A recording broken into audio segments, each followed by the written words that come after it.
Everyone, बात कर लेते हैं आज जो फैक्टर्स हैं हमारी मार्केट पर इम्पैक्ट कर रहे हैं।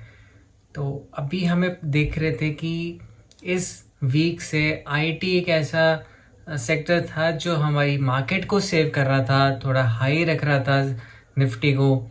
बट अभी जैसे टीसीएस का रिजल्ट आया वहाँ पर थोड़ी एक्सपेक्टेशंस हाई थी, देयर बाय टीसीएस का अप्रोक्सीमेटली 2% शेयर डाउन गया है।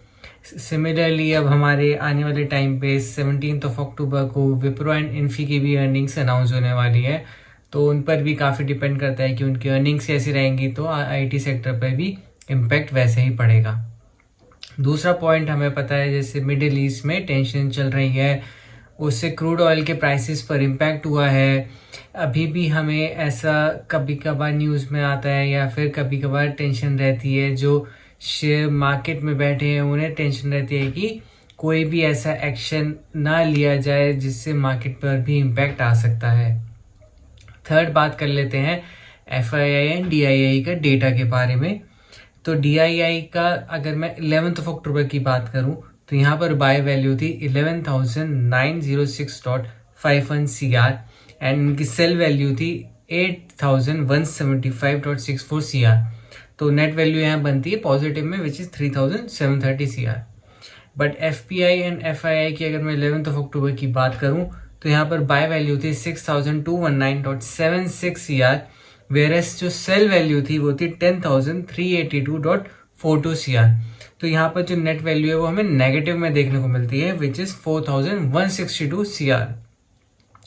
देन मैं कुछ पॉडकास्ट और कुछ वीडियोस भी देख रहा था जहाँ पर देवर गिविंग एन एस्टिमेशन की इस डेट तक कुछ डाउन जाएगी मार्केट, या फिर कुछ कहते हैं हाई वैल्यूड है अभी शेयर्स इसलिए वो करेक्शन आएगी।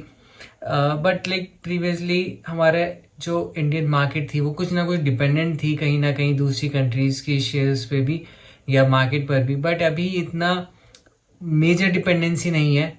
अभी इंडियन मार्केट काफ़ी स्ट्रॉन्ग हो चुकी है, उनका स्ट्रक्चर काफ़ी स्ट्रॉन्ग हो चुका है, तो गवर्नमेंट भी यहाँ पर बहुत सारे मेजर्स लेती है ताकि हमारे शेयर्स पे कोई अदर कंट्रीज या अदर चीज़ों का इम्पैक्ट ना क्रिएट हो पाए।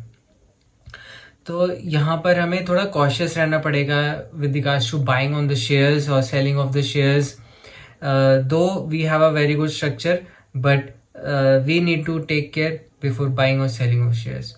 So this is all about for the factors. Stay tuned. Thank you.